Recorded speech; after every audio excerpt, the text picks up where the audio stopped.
My dad yelled, "Stop," when the priest asked if anyone objected during my wedding.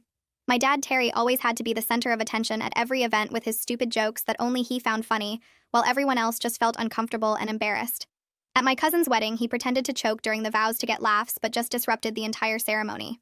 At my college graduation, he yelled, "That's my baby," when I walked across the stage, even though they specifically asked parents to hold applause until the end.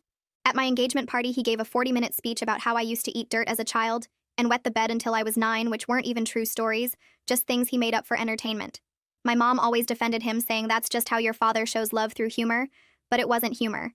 It was him needing every single moment to be about him. When I got engaged to Oliver, I sat my dad down and explicitly told him he needed to behave at my wedding. No jokes during the ceremony, no embarrassing speeches, no pranks, no surprises, nothing that would take attention away from Oliver and me on our day. He rolled his eyes and said I was being bridezilla already, and couldn't I take a joke? I said this wasn't about taking a joke. It was about having one day that wasn't ruined by his need for attention. He promised to be good but kept making comments about how boring weddings were without some entertainment. The wedding planning was exhausting because I had to account for every possible way Dad might try to make himself the star. I assigned my brother Keith to basically babysit him. I gave the DJ strict instructions not to give him the microphone unless approved. I told the photographer to avoid candid shots of him because he'd definitely be doing something stupid in the background. I even considered not inviting him, but Mom said that would destroy our family, and she'd never forgive me. The morning of the wedding, Dad was suspiciously well behaved. He got dressed without complaint, didn't make jokes during photos, and actually seemed to be taking it seriously. I started to relax, thinking maybe he'd finally understood this wasn't about him. Oliver and I had planned a beautiful traditional ceremony at my grandmother's church, where my parents had also gotten married. We had 200 guests all dressed formally, and the atmosphere was perfect. Everything was going smoothly until we got to that part of the ceremony. The pastor said, "If anyone objects to this union, speak now or forever hold your peace." And there was the normal silent pause where everyone waits for the ceremony to continue. Then my dad stood up and yelled, "Stop, I object," in the loudest voice possible. The entire church gasped. Oliver's face went white. My mom grabbed Dad's arm, trying to pull him down. The pastor looked confused and asked, "Sir, what is your objection?" Dad started laughing and said, "Just kidding, wanted to see everyone's faces." Gotcha. He was the only one laughing. 200 people sat in stunned silence. Oliver's grandmother actually started crying. My teenage cousin recorded the whole thing looking shocked. The pastor didn't know what to do and just stood there frozen. Dad kept laughing and said, "Come on, that was hilarious, you should see your faces. Lighten up, people, it's a wedding, not a funeral." I stood at the altar in my wedding dress, watching my father ruin the most important moment of my life for a joke that wasn't even funny. Oliver whispered to me, asking if we should continue, but his voice was shaking. His parents looked horrified. His sister was covering her mouth in shock. All of our friends were whispering to each other. The moment was completely destroyed. The pastor tried to recover by saying, "Well, if there are no real objections, let's continue," but the damage was done. The sacred feeling was gone. Everyone was uncomfortable. When the pastor pronounced us husband and wife, the kiss felt awkward because everyone was still processing what had happened. Instead of joyful celebration, there was confused murmuring as we walked back down the aisle. At the reception, Dad was going around trying to high-five people for his hilarious prank, but everyone was avoiding him. Oliver's best man, Connor, pulled me aside and said that was the most disrespectful thing I've ever seen at a wedding. Oliver's mother was in tears, telling her sister she couldn't believe someone would do that to their own daughter. My mom was trying to do damage control, but people were disgusted. Then Dad grabbed the microphone during dinner before the official speeches and said everyone needs to relax, it was just a joke. You're all acting like I murdered someone. Learn to laugh a little. That's when Oliver stood up and took the microphone from him. He said, "Terry, what you did wasn't funny, it was cruel. You took the most sacred moment of our ceremony and made it about yourself. You embarrassed your daughter, humiliated your family, and disrespected everyone here. Since you clearly don't understand appropriate behavior, you need to leave. Now." Dad started arguing, saying Oliver couldn't kick him out of his own daughter's wedding. But Oliver said, "Watch me." Terry opened his mouth to argue more, but Oliver was already turning away from him and scanning the room until he spotted Samuel standing near the kitchen doors. Oliver walked straight over to Samuel, and I could see him speaking firmly while pointing back at Terry. Samuel's face went from confused to uncomfortable as he nodded and started walking toward my father. Terry was still standing there with that stupid grin on his face, like this was all part of the joke, when Samuel reached him and touched his arm gently. Samuel said something quiet that I couldn't hear, but Terry pulled his arm away and said loud enough for nearby tables to hear that this was ridiculous, and he wasn't going anywhere. Samuel kept his voice low and professional, asking Terry to please come with him to discuss the situation privately. Terry looked around at the guests staring at him, and his grin finally started to fade. I stood there in my wedding dress, feeling like I was watching this happen to someone else, because how could this be my wedding day? My hands were shaking, and I couldn't seem to move or think clearly. Connor appeared next to me and leaned in close, asking quietly if I was okay. I looked at him and heard myself say, I don't know what I am right now, because my father just ruined the most important moment of my life, and my husband is kicking him out on our wedding day. Connor squeezed my shoulder and said he was sorry this was happening. Emily suddenly rushed forward toward Oliver with tears streaming down her face. She grabbed Oliver's arm and started begging him to please reconsider because Terry didn't mean any harm and kicking him out would ruin the family forever. Her voice was getting louder and more desperate as she pleaded. Oliver pulled his arm free and said calmly that Terry already ruined the wedding and he wasn't changing his mind about this. Then Oliver walked over to me and took my hand and asked what I wanted to do. His eyes were searching mine, waiting for my answer. I looked past him at my father, who was now trying to laugh off the whole thing with some guests at a nearby table. He was gesturing with his hands and grinning while they sat there, avoiding eye contact with him, clearly uncomfortable. One woman actually turned her chair away from him. Something inside me just broke watching him still trying to make this funny after destroying my ceremony. I looked back at Oliver and said Terry needs to leave because I can't celebrate my marriage with someone who deliberately humiliated me in front of everyone I love. Oliver nodded and squeezed my hand. Terry must have heard me because his face changed completely. The amused expression disappeared and shock took its place as he realized I was serious and agreeing with Oliver. He walked toward us saying I was overreacting just like I always do and couldn't I take a simple joke. But his voice sounded less confident now and his eyes kept darting between Oliver and me. He said, "Come on, sweetie. You know I was just having fun and everyone needs to lighten up." I didn't respond and just stood there holding Oliver's hand. Then Keith stepped up from where he'd been sitting and positioned himself next to me. Keith looked at Terry and said he needed to go quietly before this got worse. Terry spun toward Keith with his mouth open and said, "Whose side are you on anyway?" Keith said he was on his sister's side because what Terry did was cruel, and he was tired of making excuses for him. Terry's face went red and he started to say something, but Samuel stepped in again. Samuel put a hand on Terry's elbow and said firmly, but gently, that it was time to leave now. Emily was still crying, and she hurried over to follow them as Samuel guided Terry toward the exit. Terry kept trying to turn around and argue, but Samuel kept him moving forward. Emily was saying something to Terry that I couldn't make out through her crying, and she kept looking back at me with this betrayed expression. Terry said loudly enough for people to hear that he had nothing to apologize for, because it was just a joke, and everyone else was too sensitive. Several guests turned away or looked down at their plates. The whole reception hall went silent, except for the sound of Emily crying, and Terry's voice getting farther away. Everyone was watching them leave, and I could hear whispers starting at different tables. Oliver's relatives were looking at each other with these shocked expressions like they couldn't believe what they'd just witnessed. Some of my cousins were whispering behind their hands. The DJ had stopped the music and was just standing there unsure what to do. Then Lori came over and pulled me into a hug. She said she was so sorry this happened and I didn't deserve this on my wedding day. I felt tears starting, but I blinked them back because I didn't want to cry in front of 200 people. After Terry and Emily finally left through the main doors, Oliver and I just stood there together not knowing what to do next. The reception was supposed to continue with dinner and dancing, but the mood was completely destroyed. Guests were looking at us waiting to see what would happen. Connor came back over and suggested quietly that Oliver and I take a 15-minute break in the bridal suite to collect ourselves. He said he would ask the DJ to play some music and encourage guests to visit the bar so people wouldn't just sit there in awkward silence. Oliver looked at me and I nodded because I needed to get out of that room. We walked toward the bridal suite with everyone watching us, and I kept my head up even though I wanted to hide. Once we were inside with the door closed, I finally broke down crying. Oliver pulled me against him and held me while I sobbed into his shoulder. He said he was sorry he had to kick my father out, but he couldn't let Terry treat me that way. I pulled back enough to look at him and said he did the right thing, and I was grateful he stood up for me when my own mother wouldn't. Oliver wiped tears off my face with his thumbs and said we were a team now and he would always protect me.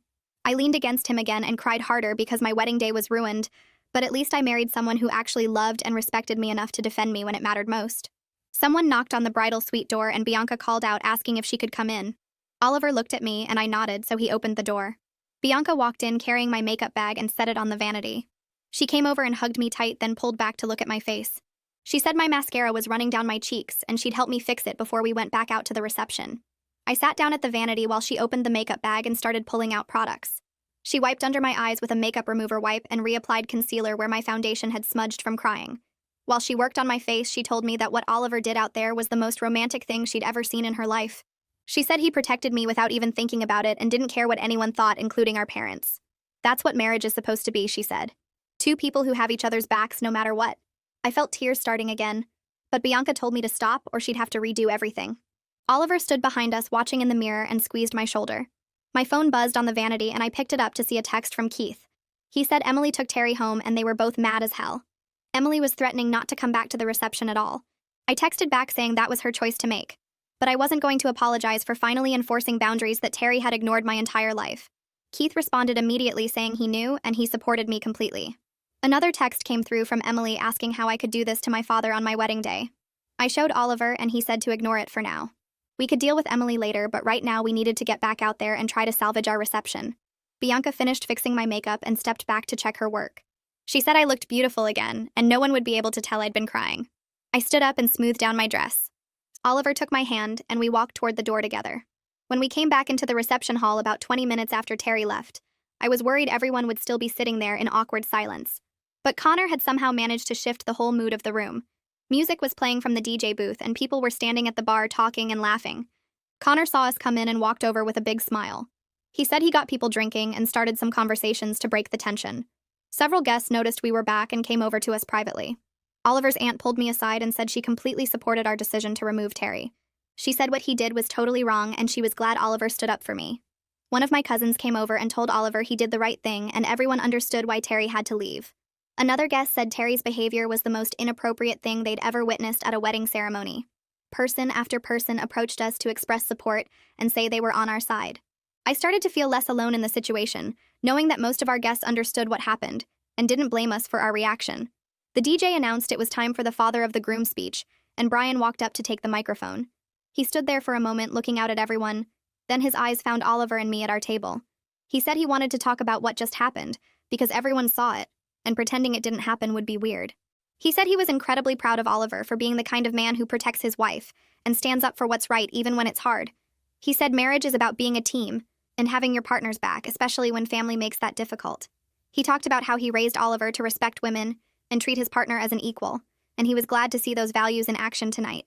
The guests started applauding, and Brian had to wait for them to quiet down.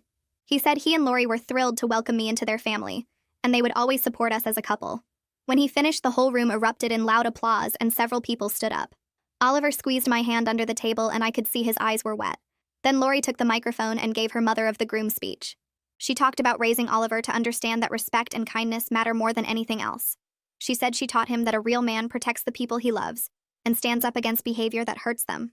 She looked directly at me and said she was so happy he married someone who deserved that kind of respect and protection. She welcomed me to their family with such real warmth in her voice that I started crying again despite Bianca's makeup work. Lori said their family was built on the idea that you choose to treat each other well every single day, and they were excited to have me as part of that. She talked about how proud she was of both of us for handling a terrible situation with grace. When she finished and handed the microphone back to the DJ, everyone applauded again, and Lori came over to hug me tight. She whispered that I was her daughter now, and she'd always have my back just like Oliver did. Connor took the microphone next for his best man speech, and I was grateful he kept it funny and sweet without being mean or embarrassing. He told stories about Oliver in college that were amusing but respectful. He talked about Oliver's loyalty and how once you were his friend, he would do anything for you. He said Oliver had more honesty than anyone he knew and would always tell you the truth even when it was uncomfortable. Connor said those exact qualities made Oliver perfect for me, because I clearly needed someone with the strength to stand up for what's right. He made a joke about how he thought Oliver was going to tackle Terry when he grabbed that microphone and everyone laughed. The whole speech felt like a pointed opposite to what my father would have done if he'd been allowed to speak. Connor focused on building Oliver up instead of tearing him down with fake embarrassing stories. When he finished, he raised his glass and said, "Here's to a marriage built on respect and protection," and everyone drank to that. During dinner, I noticed Oliver's grandmother making her way slowly over to our table using her cane. She sat down in the empty chair next to me and patted my hand. She said she wanted me to know she supported what we did tonight. Then she told me a story about her own wedding 60 years ago, when her uncle got drunk and made a scene during the reception.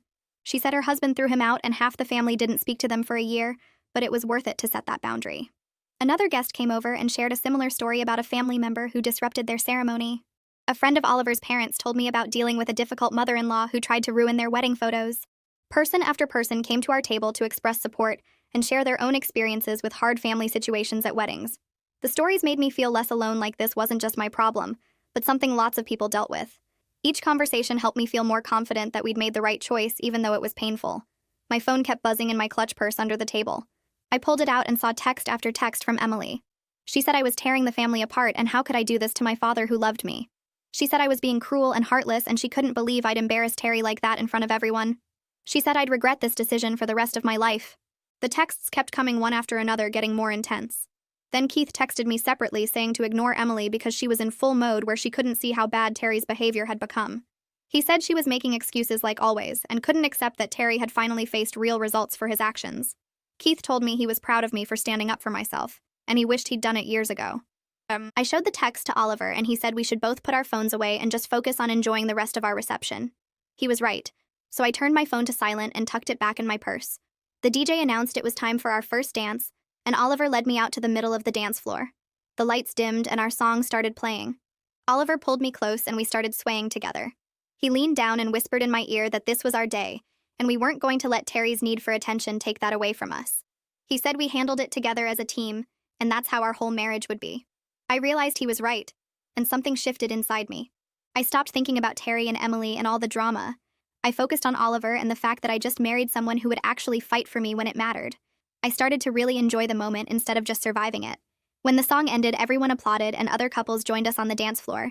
I was actually smiling for real now instead of forcing it. During the dancing, several of Oliver's college friends came over to talk to us. One of them said he honestly thought Oliver was going to punch Terry in the face when he grabbed that microphone. Another friend said he'd never seen Oliver that protective or angry in all the years they'd known him. They told me I was lucky to have someone who would stand up for me like that without hesitation. One friend said most guys would have tried to smooth things over to avoid conflict, but Oliver went straight to defending me. They kept talking about how impressed they were with how Oliver handled the whole situation. I looked at Oliver and saw him getting a little embarrassed by all the attention, but also proud. His friends were right, though. I was lucky to marry someone with enough backbone to create conflict when protecting me required it. About 20 minutes later, while Oliver and I were standing near the dessert table talking to some of his college roommates, my teenage cousin came up looking nervous and holding her phone. She asked if she could talk to me privately for a second, and we stepped away from the group. She held up her phone showing the video of Terry's disruption, and asked if I wanted her to delete it because she felt bad about recording such an awful moment. I looked at the screen and saw Terry standing up yelling and the shocked faces of all the guests. I told her to absolutely keep that video and send it to me because I had a feeling Emily would start telling her own version of what happened, and I might need proof of what actually went down. My cousin nodded and said she'd text it to me right away, then gave me a quick hug before heading back to her table. Oliver asked what that was about, and I explained about the video. He said that was smart thinking because his mom had already mentioned that Emily was going around the reception trying to convince people that Terry's joke was harmless and everyone overreacted. As the night kept going, something strange started happening. The reception actually became fun. People were dancing and laughing and celebrating without that constant worry in the back of everyone's mind about what Terry might do next. The DJ played great music and guests were out on the dance floor having a genuinely good time. I was dancing with Oliver's sister and some of my friends from college, and I realized I was actually enjoying myself at my own wedding reception. It hit me that this was the first family event in years where I wasn't spending the whole time anxious and stressed about my father's behavior. Every other wedding or party or gathering I'd attended with Terry there had involved me constantly watching him and waiting for the next embarrassing moment. But now with him gone, I could just be present and happy. I could dance without worrying he'd cut in and make some inappropriate joke. I could talk to guests without wondering if he was behind me doing something stupid for attention. The relief was so intense I almost started crying again, but this time from something other than sadness. During a slow song, Keith found me and asked if we could talk for a minute. We walked over to a quieter corner of the reception hall and he looked really upset. He started apologizing for not stopping Terry before the ceremony happened. He said he'd been watching Dad all morning and everything seemed fine, so he let his guard down during the actual ceremony. He felt terrible that he'd failed at the one job I'd given him. I put my hand on his arm and told him it wasn't his fault at all. Terry is a grown adult who makes his own choices, and Keith couldn't have known he'd do something that awful. I said I was just grateful that Keith supported me when it mattered by backing up Oliver's decision to kick Terry out. Keith hugged me and said he was proud of me for finally standing up to Dad, and he wished he'd done it years ago. He admitted he'd been making excuses for Terry's behavior just like Emily did, because it was easier than dealing with the conflict. But watching Terry ruin my ceremony and then refuse to apologize made Keith realize how toxic the whole family dynamic had become. We went back to the dance floor and I felt closer to my brother than I had in a long time. Near the end of the reception around 10:30, Samuel came over to where Oliver and I were sitting taking a break from dancing. He asked if he could speak with us for a moment and we said of course. Samuel told us he'd been managing events at this venue for 15 years, and what Terry did was honestly one of the most disrespectful things he'd ever witnessed at a wedding. He said he'd seen drunk guests and family drama and all kinds of chaos, but a father deliberately disrupting his own daughter's ceremony as a prank was a new low. He told us we handled the situation with grace and dignity, and he was truly sorry our ceremony had been ruined like that. Oliver thanked him for his support and for helping escort Terry out without making an even bigger scene. Samuel said it was his job, and he was just glad we were able to salvage the reception and still have a good celebration. He shook both our hands and said he hoped the rest of our marriage would be much smoother than our wedding day. At 11 o'clock, Oliver and I said goodbye to our remaining guests and headed out to his car. We'd booked a hotel suite downtown for our wedding night before flying out for our honeymoon in 2 days. The drive was only about 20 minutes, but as soon as we got in the car and closed the doors, I completely broke down. All the emotions I'd been holding in during the reception came flooding out, and I sobbed while Oliver drove. He reached over and held my hand and let me cry without trying to make me stop or tell me everything was okay. When we got to the hotel and went up to our suite, I was still crying on and off. Oliver sat down next to me on the bed and said we were going to build our own family traditions that didn't include tolerating disrespect from anyone. He said our kids would grow up seeing what healthy boundaries looked like, and they'd never have to deal with the kind of behavior Terry thought was acceptable. He told me he loved me, and he was sorry my father ruined our ceremony, but he was proud of how strong I was. We stayed up talking until almost 2 in the morning about everything that happened and what we wanted our marriage and future family to look like. I fell asleep feeling sad about my dad, but also safe knowing Oliver would always protect me. The next morning, I woke up around 9 and checked my phone, which I'd left on silent overnight. There were dozens of texts and missed calls from Emily. I scrolled through them and they got progressively more intense. The first few were asking me to call her. Then they turned angry, saying I was tearing the family apart. Then guilt-tripping messages about how I embarrassed Terry in front of everyone. Then pleading messages begging me to forgive my father who loved me so much. There were also several voicemails that I didn't listen to because I could guess what they said. Oliver woke up and saw me looking at my phone with a stressed expression. He asked what was wrong, and I showed him all the messages from Emily. He suggested we turn off our phones completely and just enjoy our mini honeymoon before we had to deal with all the family drama. He said we deserved at least one day of peace after everything that happened yesterday. I agreed, and we both powered off our phones and spent the whole day in the hotel suite ordering room service and watching movies and pretending the outside world didn't exist. It was exactly what I needed. 3 days later, when we finally turned our phones back on and checked our messages, there were over 50 texts from Emily. I sat on the couch in our apartment and read through them with Oliver next to me. They ranged from angry messages calling me selfish and cruel, to guilt-tripping ones about family loyalty, to pleading ones begging me to just talk to her. But there wasn't a single message from Terry. Not one text or call or voicemail. That somehow hurt worse than his disruption of the ceremony, because it showed he still didn't think he'd done anything wrong. If he felt any remorse at all, he would have reached out to apologize, but his silence made it clear he thought everyone else was the problem. Oliver saw my face and asked what was wrong. I told him Terry hadn't contacted me once, and he said that told me everything I needed to know about whether my father was capable of change. My phone rang, and it was Keith calling. I answered, and he sounded stressed. He told me Emily had been calling every single relative we had, giving them her version of events. She was telling people that Oliver was cruel and unreasonable for kicking Terry out over a harmless joke. She said I was being dramatic and vindictive and turning the family against my own father. Keith said several relatives had reached out to him asking what really happened, because Emily's story didn't make sense. They wanted to know if Oliver actually physically threw Terry out, or if there was more to it than what Emily was saying. I felt my anger rising as Keith talked. Of course, Emily was rewriting history to make Terry look like the victim. That's what she always did. I told Keith I was going to set the record straight. After I hung up with him, I sat down at my laptop and opened my email. I wrote a detailed message to my entire extended family explaining exactly what happened. I described Terry's history of attention-seeking behavior at family events. I talked about the explicit conversation I had with him before the wedding asking him to behave. I explained how he stood up during the ceremony and yelled that he objected as a prank. I described how he refused to apologize and kept insisting it was hilarious.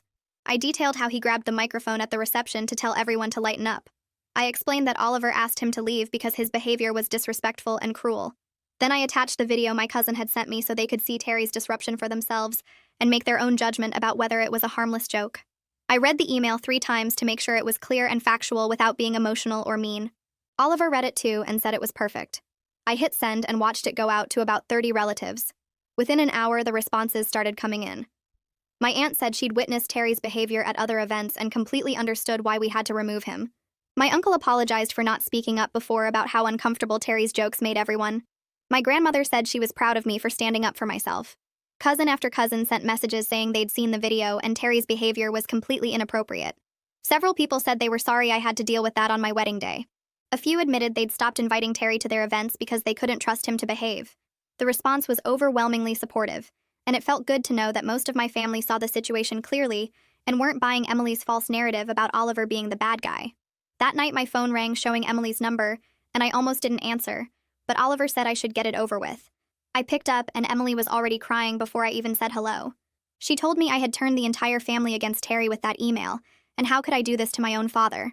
I stayed calm and said I simply told the truth about what happened at my wedding. She said I made Terry look like a monster when he was just trying to have fun and lighten the mood. I told her that if the truth makes Terry look bad, that's because his behavior was bad, not because I was being unfair. She cried harder and said I was tearing the family apart, and everyone was calling her asking why Terry would do something so awful. I said maybe she should ask herself why she's been defending his behavior for 30 years instead of holding him accountable. She hung up on me. Oliver squeezed my hand and said I handled that perfectly. The next 2 weeks were quiet, with no contact from either of my parents, which honestly felt peaceful. Then my phone buzzed with a text from Terry. It said he was sorry I was offended by his joke, and he didn't mean to upset me on my wedding day. I read it 3 times, feeling my anger rise with each word. He wasn't apologizing for what he did. He was apologizing that I had feelings about what he did. Oliver read it over my shoulder and said that's not a real apology. I agreed and put my phone down without responding. Keith texted asking if I'd gotten Terry's message, and I said yes, but I wasn't responding to a fake apology that blamed me for being offended. Keith said good because Terry needed to learn that non-apologies don't fix anything. A few days later, Oliver suggested we see a counselor to talk through everything that happened. He said the wedding situation was traumatic, and we should process it with a professional before it affected our marriage. I agreed, and we found a therapist who specialized in family issues. At our first session, the counselor asked us to describe what happened, and Oliver let me tell the whole story. The counselor listened carefully, and then said what we did by removing Terry from the reception was setting a healthy boundary. She said too many people tolerate bad behavior from family members because they're afraid of conflict or being labeled as difficult. She told us that boundaries aren't mean or cruel. They're necessary for healthy relationships. She gave us strategies for maintaining those boundaries without guilt, including practicing responses to family pressure and recognizing manipulation tactics. Oliver and I both felt validated leaving that session. Keith called me a week later sounding tired. He said he'd had a long conversation with Emily about how she enabled Terry's behavior for years. I asked how it went, and Keith said Emily got defensive at first. She insisted Terry meant well and everyone was too sensitive. Keith told her he was done pretending Terry's behavior was acceptable, and it had damaged his relationship with both of us. Emily cried and said Keith was turning against his own parents. Keith said he wasn't turning against anyone, but he refused to participate in making excuses for someone who hurt people and never faced consequences. I told Keith I was proud of him for standing up to her. He said it was hard, but necessary. A month after the wedding, I came home to find a letter in the mailbox with Terry's handwriting. My stomach dropped as I opened it. The letter was full of excuses and justifications about how he was just trying to make people laugh, and weddings are so serious and boring. He went on about how he's always been the fun parent and everyone usually loves his jokes. Then near the end, there was one sentence that said he regrets the misunderstanding at our wedding. Not that he regretted his actions. Not that he was sorry for disrupting the ceremony. He regretted the misunderstanding. I showed Oliver and he shook his head. He said this letter was clearly written because Emily made him do it. I agreed because Terry would never write a letter on his own. We sat at the kitchen table discussing what to do next. Oliver asked if I wanted to accept this weak apology and let Terry back into our lives with strict boundaries. I said I didn't know if boundaries would work with someone who didn't think they did anything wrong. Oliver suggested we could maintain distance until Terry showed genuine remorse. I thought about it and realized we needed something more structured. I said we should require family therapy with a professional mediator before we'd even consider reconciliation. Oliver liked that idea because a therapist would be able to see through Terry's manipulation and call out his behavior patterns. I called Emily the next day and told her we'd received Terry's letter. She sounded hopeful and asked if we could all get together for dinner. I said no, but we would be willing to do family therapy with a professional counselor. Emily was thrilled and said yes immediately. I could tell she thought the therapist would take Terry's side and tell me I overreacted. I gave her the name of a family therapist, and Emily said she'd set it up right away. When I talked to Emily a few days later, she said Terry had reluctantly agreed to go. She put him on the phone, and Terry said this was a waste of money and everyone was being too sensitive, but he'd go to make Emily happy. I said we'd see him at the first session and hung up. The therapy office was small and uncomfortable when Oliver and I arrived for the first session. Terry and Emily were already there, sitting on the couch looking tense. The therapist introduced herself and explained how family therapy worked. She started asking Terry questions about his behavior patterns at family events. Terry was defensive from the start. He said he liked making people laugh, and there was nothing wrong with that. The therapist asked if people usually laughed at his jokes. Terry hesitated and said some people did. She asked him to think about the reactions he typically got. Terry got quiet and then said people sometimes seemed uncomfortable, but that was because they didn't get his sense of humor. The therapist gently pointed out that his jokes consistently came at other people's expense. She said it seemed like his humor was designed to get attention, rather than create genuine connection with his family. Terry's face got red and he argued that wasn't true. Emily jumped in defending him, saying he was just playful and fun. The therapist asked Emily how she felt when Terry made jokes that embarrassed their children. Emily looked uncomfortable and said she wished he wouldn't sometimes. but it was just his personality. We scheduled a second session for the following week. When we came back, Terry was even more defensive than before. The therapist asked him about his childhood and whether he felt overlooked or invisible growing up. Terry said he didn't want to talk about his childhood.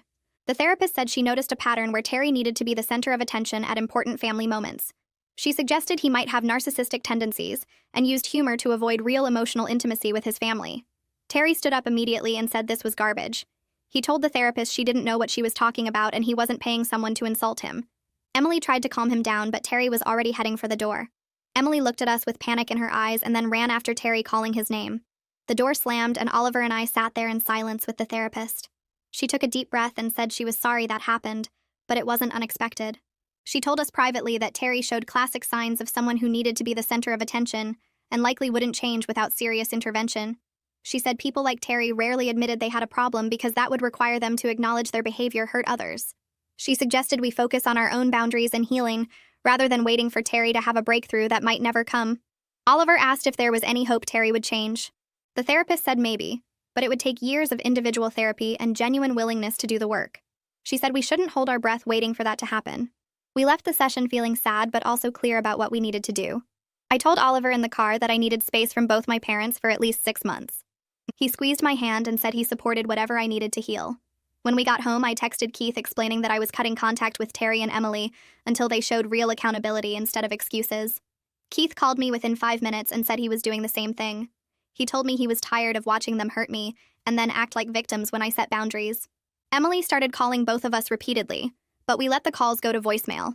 She left messages saying we were tearing the family apart, and how could we be so cruel? I blocked her number after the 10th message because I needed peace, not guilt trips. Oliver's parents invited us to their house for Sunday dinner the following week. Lori hugged me at the door and said she was proud of me for protecting myself. Brian told Oliver privately that cutting off toxic family members was one of the hardest, but most important things a person could do. During dinner, Lori asked if I was okay with all the family drama. I admitted it was hard but necessary. She reached across the table and held my hand while saying that family isn't just about blood, but about people who treat you with love and respect. Oliver's sister Bianca started including me in girls' nights with her friends. Connor and his wife invited us to their lake house for a weekend. Every gathering with Oliver's family felt warm and supportive instead of anxious and unpredictable like events with Terry always were. I realized I'd spent my whole life walking on eggshells waiting for my dad to embarrass me, and now I could finally relax. 3 months after the wedding, I woke up feeling sick and took a pregnancy test that came back positive. I sat on the bathroom floor staring at those 2 lines, and the first thing I thought about was whether I wanted Terry anywhere near my child. Oliver came home from work and found me still sitting there. I showed him the test and he picked me up and spun me around laughing. Then he saw my face and asked what was wrong. I told him I was scared about Terry being a grandfather. We stayed up until 2 in the morning talking about what kind of parents we wanted to be and what kind of grandparents we'd allow around our baby. Oliver said we didn't owe Terry anything just because he was my father. I said I didn't want my child growing up watching Terry make jokes at their expense or feeling anxious at family events like I always did. We agreed that Terry could only have a relationship with our baby if he completed real therapy and showed actual changed behavior over time. Emily called me from a number I didn't have blocked, and I made the mistake of answering. She was crying and saying she missed me. I told her I was pregnant and there was silence on the line. Then she started talking about being a grandmother and asking when she could come visit. I said she and Terry could be part of the baby's life only if Terry got serious help and proved he'd changed. Emily's voice went cold and she said I was being cruel and keeping her from her grandchild over a stupid joke. I told her it wasn't about one joke, but about 30 years of behavior and hung up. Keith called that same evening sounding excited. He told me his girlfriend Sarah got engaged and they were planning a spring wedding. I congratulated him and asked if he was going to invite our parents. Keith said he already told Emily that Terry wasn't welcome unless he sincerely apologized to me first for ruining my wedding. Emily apparently started crying and saying that Keith was breaking her heart. Keith told her that watching Terry hurt me broke his heart. So now she knew how it felt. Sarah had witnessed the whole wedding disaster and told Keith she didn't want Terry at their ceremony making it about himself. I felt bad that my situation was affecting Keith's wedding, but he said it was his choice, and he was done enabling Terry's behavior. Emily called Keith every day for a week trying to change his mind. She finally realized that Terry's actions were costing him relationships with both his children, not just me. And 6 months after our wedding, a letter arrived at our house with Terry's handwriting on the envelope. I almost threw it away, but Oliver said I should at least read it. The letter was 2 pages long and actually acknowledged that his behavior was wrong. Terry wrote that he ruined my wedding day and understood why we removed him from the reception. He admitted he'd been selfish and made everything about himself for years. He said he understood if I needed space, but asked if we could start over with whatever boundaries I needed to feel safe. I read the letter 3 times looking for the usual excuses and justifications, but they weren't there. Oliver asked if I thought Terry was serious. I said I didn't know, but I was willing to meet him and find out. I texted Emily saying I'd meet them for coffee with Oliver present, and they needed to understand this was a trial, not a reconciliation. Emily responded immediately saying they'd meet us anywhere, anytime. We chose a coffee shop near our house so we could leave easily if needed. Terry and Emily arrived early and were already sitting at a corner table when we walked in. Terry stood up when he saw us but didn't try to hug me. He looked older somehow and less confident than I'd ever seen him. Emily's eyes were red like she'd been crying. We sat down and nobody spoke for a minute. Then I started talking about how Terry's lifetime of attention-seeking had damaged our relationship and made me dread every family event. I explained that I'd spent years feeling embarrassed and anxious waiting for him to do something inappropriate. Terry listened without interrupting, which was unusual for him. When I finished, he said he was sorry, and he knew sorry wasn't enough. He told us he'd been seeing a therapist twice a week since the wedding. The therapist was helping him understand that his need for attention came from feeling invisible as a kid when his parents focused on his older brother. Terry said he'd spent his whole life trying to be noticed and didn't realize he was hurting the people he loved. He admitted it was going to take time to change patterns he'd had for 50 years, but he was trying. Oliver leaned forward and asked Terry directly if he understood that any future disruptions would result in permanent removal from our lives, including our child's life. Terry's face went pale and he asked if I was pregnant. I nodded and said yes. And that's why these boundaries were so important. Terry started crying, which I'd never seen before. He said he didn't want to lose his family over his stupid need to be funny. Emily reached for my hand across the table and I let her take it. She said they'd do whatever we needed and she was sorry for defending Terry instead of protecting me. I told them they could be part of our lives on a trial basis with clear rules. No jokes at other people's expense ever. Respect our boundaries immediately when we set them. Leave events if we ask without arguing. Terry and Emily both agreed without trying to negotiate. Emily cried harder and said thank you for giving them another chance. Terry said he knew he had to earn back our trust, and he was ready to do the work. 6 months later, Keith got married, and I spent the entire ceremony watching Terry for signs of his old behavior. He sat quietly in his seat and didn't make a single joke or try to get attention during the vows. When the pastor got to the part about objections, I held my breath, but Terry just sat there looking down at his hands. At the reception, he asked Keith privately if he could give a speech, and Keith checked with me first before saying yes. Terry stood up with the microphone and talked for maybe 3 minutes about how proud he was of Keith and how happy he was to welcome his new daughter-in-law to the family. He didn't tell embarrassing stories or make it about himself, and when he finished, people actually clapped genuinely instead of out of awkward obligation. Oliver squeezed my hand under the table, and I realized I'd been tense the whole time waiting for Terry to mess up. After the reception, several aunts and uncles came over to tell me how different Terry seemed and how nice it was to actually enjoy a family event without worrying what he might do next. My aunt said she'd been dreading the wedding because of what happened at mine, but this felt like a normal celebration. I stood there listening to them and realized this was what family gatherings were supposed to feel like without the constant anxiety of waiting for Terry to embarrass everyone. I was glad Oliver and I had held firm on our boundaries, even when Emily said we were destroying the family, because clearly it had helped Terry more than years of everyone making excuses for him. 3 months after Keith's wedding, I went into labor, and Oliver called Terry and Emily from the hospital. They showed up an hour after our daughter was born, and Terry stood in the doorway looking nervous, like he wasn't sure if he was allowed to come in. Emily walked straight to the bed and asked if she could hold the baby, but Terry hung back by the door. I told him to come meet his granddaughter, and he walked over slowly and took her from Emily with shaking hands. He looked down at her tiny face and started crying, which I'd only seen him do once before at the coffee shop. He told me he was sorry he hadn't been a better father to me when I was growing up, but he wanted to be a good grandfather to her, and he was grateful I was giving him another chance to be part of our family. Oliver stood next to me with his hand on my shoulder, and I could feel him ready to step in if Terry said anything inappropriate, but Terry just held our daughter gently and cried. Emily cried too, and kept saying thank you over and over for letting them be there. They stayed for an hour, and Terry was quiet and respectful the whole time, and left when I said I needed to rest without arguing or trying to stay longer. Over the next year, Terry kept going to therapy twice a week, and his behavior slowly improved in ways that felt real instead of performative. At family dinners, he'd start to tell an embarrassing story about someone, and then stop himself mid-sentence and redirect to something else. At my cousin's baby shower, he began to make a joke about pregnancy, but caught himself and just said congratulations instead. I could see him fighting his old patterns, and the effort showed he was actually trying to change instead of just pretending for a while until things blew over. Emily told me his therapist was helping him understand that real connection came from listening and supporting people, instead of always needing to be the entertaining center of attention. There were still moments where he slipped up, like when he tried to photobomb a family picture, but he apologized immediately instead of laughing it off and saying everyone was too sensitive. When our daughter turned 1, we had a birthday party at our house with both families and close friends. Terry asked me privately before the party if he could give a short speech, and I appreciated that he asked permission first, instead of just grabbing the microphone like he used to. During cake time, he stood up and talked for maybe 2 minutes about how much joy his granddaughter brought to his life, and how proud he was of the parents Oliver and I had become. He kept it short and sweet, and didn't make a single joke at anyone's expense or try to be funny. After he sat down, 3 different relatives pulled me aside separately to tell me how proud they were of the boundaries I'd set, and how those boundaries had helped Terry become someone they actually enjoyed being around instead of someone they tolerated at family events. My uncle said he'd been avoiding family gatherings for years because of Terry's behavior, but now he actually looked forward to them. Keith's wife told me she was grateful because Keith had learned from watching me stand up to Terry, and now their marriage was healthier because he knew how to set boundaries with his own family. A few weeks after the birthday party, Emily asked if she could come over alone to talk. She sat in our living room holding our daughter and told me she was sorry for enabling Terry's behavior for so long and making excuses for him instead of holding him accountable. She admitted she'd been afraid of his reactions if she didn't defend him because he'd get sulky and withdrawn and make her life difficult. She said watching my marriage and seeing how Oliver protected me made her realize what a healthy relationship actually looked like, and she wished she'd had that courage when she was younger. She cried and said she understood now why I'd been so angry for so many years, and she was sorry she'd made me feel like my feelings didn't matter, compared to keeping Terry happy.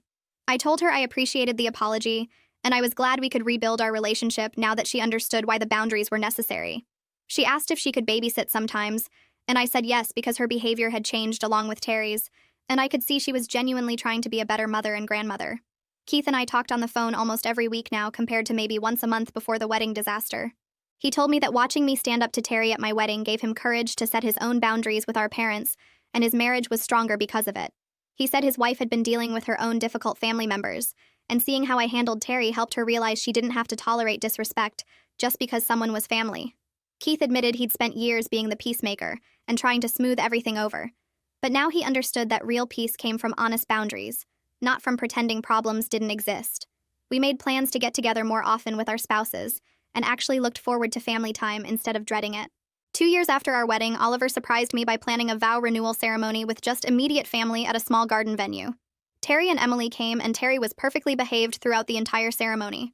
He sat quietly during the vows and cried when we exchanged new rings and didn't try to make jokes or get attention.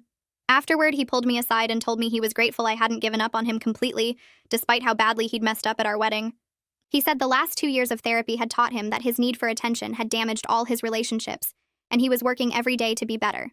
He thanked Oliver for standing up to him when no one else would, and said he understood now that Oliver was protecting me the way a husband should. Oliver shook his hand and told him he was proud of the work Terry had done to change, and he was glad our daughter would have a grandfather who respected boundaries. Standing there at our vow renewal watching Terry interact appropriately with our family, I realized that while his disruption of our wedding had been horrible in the moment, it had led to necessary changes in our family dynamics that made all our relationships healthier. If Terry hadn't crossed that final line, I might have kept tolerating his behavior for years and taught our daughter that she had to accept disrespect from family members. Oliver's immediate protection that day showed me what real love looked like, and I was grateful for his strength in standing up to Terry when I was too shocked to react. The crisis had forced everyone to confront problems we'd been avoiding for decades, and the result was a family that actually functioned in healthy ways instead of just pretending everything was fine. Our marriage was stronger because we'd faced a major crisis on day 1 and handled it together as a team instead of letting it divide us. Oliver had shown me immediately that he'd always choose protecting me over keeping peace with difficult people, and that foundation of trust made everything else easier. We'd built our own family traditions based on respect and genuine connection instead of obligation and tolerating bad behavior. We were teaching our daughter through our actions that boundaries were acts of love, not selfishness, and that she never had to accept treatment that made her uncomfortable just because someone was family. When she got older, we'd tell her about what happened at our wedding and how sometimes the hardest moments lead to the most important changes. Terry keeps going to his therapy appointments every week and actually does the homework his therapist assigns him. Last month at our daughter's 3rd birthday party, he started to make a joke about her terrible twos, but caught himself mid-sentence and just said she's growing up so fast instead. He asks permission before giving speeches at family events now and keeps them short and focused on the person being celebrated, rather than trying to get laughs. When he visits our house, he respects our rules about screen time and bedtime without making sarcastic comments about us being too strict. He still slips up sometimes, like when he tried to teach our daughter a prank to play on Oliver, but he apologized immediately when I gave him a look and admitted it was old habits coming back. The effort he puts in matters more than perfection, because I can see him actively working to be better, instead of just expecting everyone to tolerate his behavior.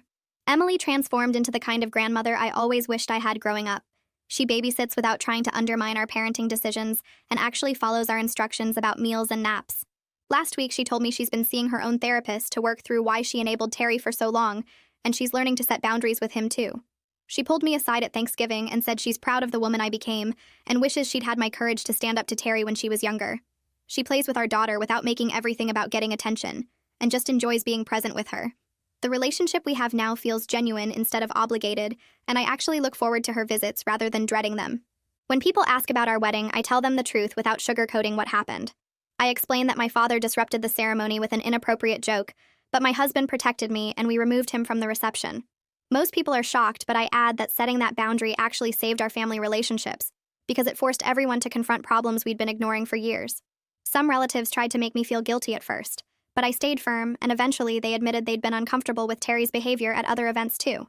My cousin, who recorded the whole thing on video, told me last year that watching Oliver stand up to Terry taught her to set boundaries with her own difficult family members. I don't pretend the wedding was perfect, but I also don't let Terry's disruption define our marriage, because what matters more is how we handled it together. 3 years after that terrible wedding day, I'm actually happy in ways I didn't think were possible back then. Oliver and I have strong boundaries with both our families, and they respect them because they know we'll enforce consequences if needed.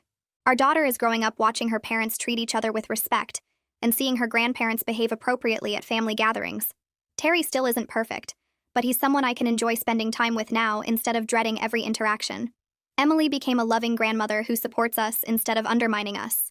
Keith and his wife just had their first baby, and they're using the same boundary-setting approach with Terry that worked for us. Our marriage is solid because we faced a crisis on day one and came through it as a team. Terry's stupid joke ended up teaching our whole family what really matters about love and respect, but definitely not in the way he intended when he stood up in that church.